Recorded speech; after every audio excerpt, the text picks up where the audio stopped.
દેખાતો બંધ થાય એનો અર્થ એવો થોડો છે સૂરજ નષ્ટ થઈ ગયો. એમાં વાદરા. હા, મારા યુવાનોને મજા આવે ને મિત્રો, એટલે એક હિન્દીની અંદર કહું, હિન્દીમાં કહું કે ઘટા મેં છુપ કે सितारे फना नहीं होते, घटा में छुप के सितारे फना नहीं होते, अंधेरी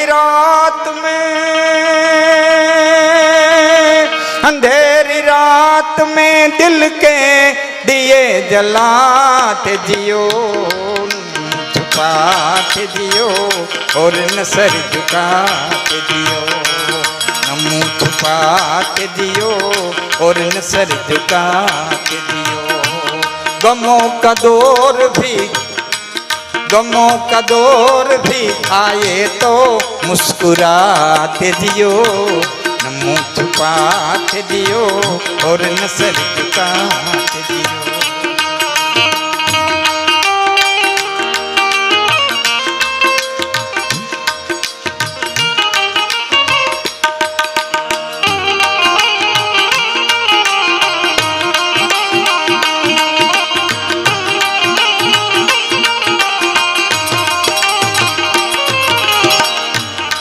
जिंदगी किसी मंजिल पे रुक नहीं सकती, जिंदगी किसी मंजिल पे रुक नहीं सकती, हर एक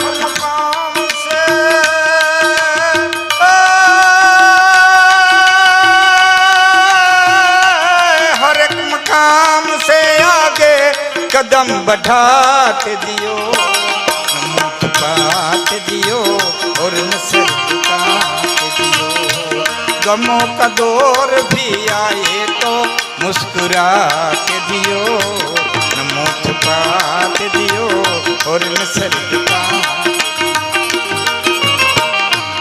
હરીખા કંડળા તો રાજા રામે નથી. જિંદગીના બધા હરખા દિવસો તો રાજા રામને જોવા નહોતા દીધા. એટલે હારા હાથું આ તે આવે ને એ બધું જીરવી જાઉં, ખમી ખાવું. દીકરીઓને વિનંતી કરું છું, ખમી ખાવું. હા, જેટલા માવતર બેઠા એટલાને વિનંતી કરું છું કે એક વખત દીકરીને હારે વડાવી દે ને પછી માયુએ દીકરીના જીવનમાં બહુ માથા ન મારવા. હા, અને દીકરીઓને વિનંતી કરું છું કે જોતા પૂરતો જ મોબાઈલ કરીને માને વાત કરી. કાશી કઢી કરી હોય તો માને કેવું કે જરૂરી નથી માં અમે આજ કાશી કઢી કરી હતી. હા, હુર હરગાવે નહીં, વગર કારણની વાતો હરગાવે. હા, જરૂર પૂરતી વાત. ભણજો બાપ, તમને સંપત્તિ દીધી છે, ખનિજ દીધું છે, એમાં અભ્યાસ કરી, એમાં વિવેક રાખી, વિવેકથી કમાવું, વિવેકથી વાપરવું. એને નાનકડી વાત કરું આપણી સંસ્કૃતિની. અભ્યાસ તો એને કહેવાય કે તમારી સંસ્કૃતિનો ઉત્તરોત્તર વધારો કરે, એને અભ્યાસ કર્યો કહેવાય, નષ્ટ કરે એનો કર્યો કહેવાય. ખાગેશ્રીનો ડુંગર કુતિયાણાની બાજુમાં છે, ક્યારેક આવો તો જોઈજો. અને ડુંગરના પડસારની માલિકો એક માલધારીની બાઈ, પછી માલધારી માયર આવે, ભરવાડ આવે, ચારણ આવે, રબારી આવે. જે માલધારીની બાઈ પતિને ભયંકર રોગ લાગુ પડ્યો છે, ખાટલાની માલિક હાડકાનો માળો થઈ ગયો છે. કુતિયાણાની બજારમાં છાણા વેચીને છોકરાઓને ઉજેરે છે. કુતિયાણાની બજારમાં છાશ વેચી, છાણા વેચી અને દીકરાઓને મોટા કરે છે. અને એક દિવસ હુંડો લઈને હાલી જતી હતી, કૌટુંબિક દેર હામો જોડીને એટલું કીધું, ભાભી હવે તો રામદેને ક્યાંક નાખીએ, હવે તો રામદેને ક્યાંક નાખીએ, હવે હાજો નહીં થાય. કેટલાક વર્ષ બગાડે, તારી જુવાની સુધારી લે, તારી જિંદગી સુધારી લે. અને તેદી બાઈ મરક મરક દાંત કાઢીને એટલું કીધું, તું દેર તો હું કહેવા માગે છે ને હું સારી રીતે સમજુ છું. ઘણા સમય થયા તો મને બોલાવવાની કોશિશ કરતો તો મોઢું મળીને વહી જતી હતી, કોઈ દી બોલતી નહોતી. પણ હિમાલય ઊભી રાખીને મને બોલાવો ને, મારો તારા જવાબ જોઈ છે ને, તાર બોલાવો ને એટલે મારે બોલવું પડે છે. ત્યારે આંખની માલિકો હરપોલિયા રમે ને કામ ના એ હું જોઈ શકું છું. ત્યારે મારો જવાબ જોઈ છે ને. અને તેથી એક માલધારીની અભણ બાઈ અથાણા વેચી અને છોકરાઓને નભાડનારી એ ખાગેશ્રીના ડુંગરના હિમાળે તેથી એટલું બોલી હતી. સાંભળી લે દેર મારા શબ્દો. કઈ હું ડગું તો હામો ડુંગર ડગે,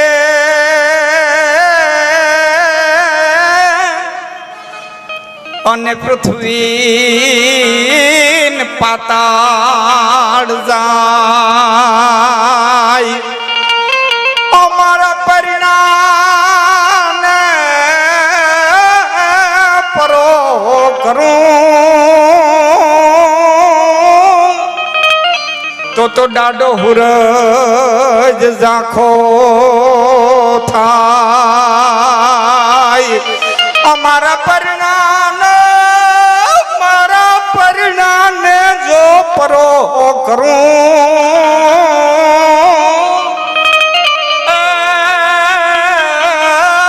ડાડો હુરજ ઝાંખો થાય. મોઢેથી મલકીએ નહીં. હું મારા મધ્યથી ફેર પડે ને તે ખાગેશ્રીનો ડુંગર ભાગીને ભૂકો થઈ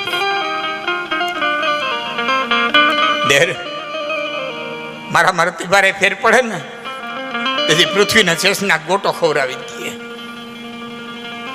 ડાડો હુરે છે ને એ વાદળાની માલિકોનું મોઢું હંતાડી દે, મોઢું હંતાડી દે. મારા દાંત ભાડ્યા દાડે તણે અને રેખું રામદે દેર. મારા દાંત છે ને ફક્ત દાંતણે ભર્યા છે, દાંતણ સિવાય કોઈને ખબર નથી મારા દાંત કેવા છે. અને મારી રેખું છે ને મારા ધણીએ ભારી છે, એના સિવાય દુનિયામાં કોઈને ખબર નથી મારી રેખું. આ તાકાતના પૂજારી સિંહ બાપા, આ શક્તિના આપણે ઉપાસક છીએ. આ શક્તિ હોવી જોઈએ. ધન કેટલું છે કેટલું નથી એ મહત્વનું નથી. ભણજો, અભ્યાસ કરજો. અભ્યાસની હારોહારે આ સંસ્કારને જાળવી રાખજો. આ આપણી હિન્દુસ્તાનની ધરતીના સંસ્કાર છે. આ તાકાત છે, આ ઉર્જા છે. હા, તમે એમ માનો છો કે કઈ કઈને જે રીતે ચિત્રા સેવા કઈ કઈ હોય? નાનકડી વાત મારે આપને કરવી છે. દેવાસુર સંગ્રામની માલિકો રાક્ષસોની સામે મહારાજા દશરથ લડવા જાય તે સારથી તરીકે જો કઈ કઈને લઈ જતા હોય તો માનો છો કે બાઈ સામાન્ય હોય? સારથી એટલે નો ડ્રાઈવર. હા, સારથી એટલે ડ્રાઈવર નહીં. હા, કૃષ્ણને એટલે સારથી બનાવ્યા હતા. 2 મિનિટ મારા સામું જોહો ને તો તમને આખી વાત સમજાઈ જાય. પછી મારે એક પ્રસંગ કેવો છે. 2 મિનિટ મારા સામું જોહો. ભારતનો નકશો લઈને બેસો તો ખ્યાલ આવશે રામેશ્વર, અને રામેશ્વર પછી શ્રીલંકા. આમ બેસો ને નકશો લઈને, ઉત્તર જમ્મુ કાશ્મીર, રામેશ્વર, અહીં ઓખા, આમ બંગાળની ખાડી અને શ્રીલંકા. આવો તમને નકશો પહેલાં અત્યારે નકશો તૈયાર કરી લ્યો દીકરીઓને કહો. મારા સામે તમે મનમાં નકશો તૈયાર કરી લ્યો, મારી વાત તમને સમજાય. આ ભારતનો નકશો એ શ્રીલંકા, અને શ્રીલંકાથી રાવણે 50,000ની ફૌજ આર્ય સંસ્કૃતિને નષ્ટ કરવા માટે તેને રવાના કરી. જો આમ પૂર્વ ભારત તરફ જે બાઈ 2 ફૌજની મવડી એક સ્ત્રી બનાવવામાં આવી હતી. કારણ કે રાવણને ખબર હતી કે હિન્દુસ્તાનના આર્યો સ્ત્રીમાં જ ઘા નથી કરતા. હિન્દુસ્તાનના આર્યો સ્ત્રીમાં જ ઘા નથી કરતા. 2 ફૌજની મવડી એક સ્ત્રી બનાવવામાં આવી હતી. 50,000ની ફૌજ દીધી હતી. 2 સેનાપતિ દીધા હતા. સ્ત્રી એની મુખ્ય સેનાપતિ હતી. 2 ફૌજ હાલતી થઈ. પૂર્વ ભારત તરફ જે ફૌજ આવતી હતી ઓડિશાની અડું થઈ ન થઈ. એ વખતે હિન્દુસ્તાનનો એક એવો ઋષિ ભટકો કે તમામ પ્રકારની અસ્ત્ર વિદ્યા જાણતો હતો. એ ઋષિને આશ્રમ નહીં બાઈ વટી ન હોગી, ત્યાં થાણું નહીં. પશ્ચિમ ભારત તરફ જે બાઈ આવી એ મહારાષ્ટ્રને અડું થઈ. ત્યાં હિન્દુસ્તાનની ધરતીનો એક એવો વૈજ્ઞાનિક ઋષિ ભટકો કે તમામ પ્રકારની વિજ્ઞાન જાણતો હતો. તમામ પ્રકારના અસ્ત્ર અણુબમ, પરમાણુ બમ, ન્યુટ્રોન બમ જે કંઈ કહેવાય એ બધા ચલાવી શકતો હતો. એવો ભારતનો એક ઋષિ ભટકો કે એના આશ્રમને બાઈ વટી ન હોગી, ત્યાં થાણું નહીં. પૂર્વ ભારત તરફ જે બાઈ આવી એ બાઈનું નામ તાડકા. એને મારી તેને સુબાહુ નામના સેનાપતિ દીધા. એને વિશ્વામિત્ર નામનો એવો મુનિ ભટકો કે વિશ્વામિત્રના આશ્રમની બાઈ વટી હગી નહીં, ત્યાં એને થાણું નહીં. પશ્ચિમ ભારત તરફ જે બાઈ આવી એનું નામ સુર્પનખા. ખરદૂષણ ત્રિશેરા નામના સેનાપતિ દીધા. એને અગત્ય નામનો એવો ઋષિ ભટકો કે જેના આશ્રમને ભાઈ વટી ન હોગી ત્યાં થાણું નાખ્યું. એ અહીંયા પૂર્વ ભારતમાંથી વિશ્વામિત્રએ આવી દશરથમાંથી રામ લક્ષ્મણને માગી અને લઈ ગયા. અને તેથી કઈ કઈને એક બાજુ બોલાવીને કહેતા ગયા હતા કે પૂર્વ ભારત તો હમુનમું કરાવી નાખું છું, દક્ષિણ ભારત હમુનમું કરાવું નહીં, તારા હાથમાં છે, ધ્યાન રાખજે, ઘા ખાલી ન જાય. અને પૂર્વ ભારત હમુનમું કરાવી પરિણાવીને રામને ઘેરે લઈ આવ્યા. અને મહારાજા દશરથ પાસે વરદાન માંગ્યા, હવે તમને કહો અયોધ્યા છોડાવવાના હોય તો અવધિ શું કરવા માગે? 14 વર્ષની. કાયમ નહીં, કાયમ યાદ આવે મારો ભરત ગાદી. એક વાત. બીજી વાત, ભાઈ દંડકાર્યણ શું કરવા માંગ્યું?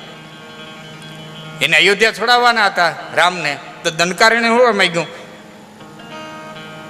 બહુ વિચારવા જેવું છે સાહેબ. એમાં ખાલી રામને અયોધ્યા છોડીને વનમાં જવું હોય તો નો સિમલાન સફરજન ખાઈ આવે ને 14 વર્ષ કાઢી આવે, નો કાશ્મીરમાં મજા કરી આવે. આમાં શું કરવા જાય? મહારાણી કઈ કઈ સ્પષ્ટ શબ્દમાં માંગ્યું તો દંડકારણીય આમાં જાય. એ જમાનામાં બુદ્ધિશાળી બાઈઓ હતી તો બે, એક મહારાણી કઈ કઈ અને એક રાવણની ઘીરેથી બાઈ મંદોદરી. હા, સીતાજીને મારવા માટે થઈને રાવણે ચંદ્રહાસ નામની તલવારી કાઢી. એ અડધી જ તલવારી કાઢી. મંદોદરી હામું જોયું, બોલ્યા નથી, ખાલી હામું જોયું, રાવણે તલવારી મ્યાન કરી દીધી. મંદોદરીને બોલવું નથી પડ્યું, તલવારી મ્યાન કરી દે રાવણ. એ તાકાત મંદોદરીમાં. આ શક્તિના અમે ઉપાસક છીએ. મારું મૂળ કહેવાનો અર્થ એ તાકાત, એ ઉર્જા. કોઈ એમ કે આયરુના વખાણ કર્યા ને મેરના વખાણ કર્યા ને ગઢવીએ રાજપૂતોના વખાણ કર્યા ને કાઠીના વખાણ કર્યા. ખોટી વાત છે. અમે કોઈના વ્યક્તિના વખાણ જ નથી કર્યા, અમે શક્તિના જ વખાણ કર્યા. જ્યાં શક્તિ પ્રગટ થઈ હોય. દેવાય બોદરમાં, હા, અમે મામા બેઠા ત્યારે મેં વાત કરી કે તમે એમ માનો છો કે એક ઝૂંપડે 4 હરખા આઈટમાં આવે? દેવાય બોદર, હૈથી ભેડી, બેન જાહલ, ઉગો, એક જ ઝૂંપડે 4 હરખા આવે ના? હિન્દુસ્તાનની અને મારા જુનાગઢની 999 પાદરની પ્રજાના ભાગ્યે 4 આત્માને એક ઠેકાણે લઈ આવ્યા હતા. એ તો ભાઈ કુદરતના ક્રમ છે. લાંબી વાતો હું નથી જાતો.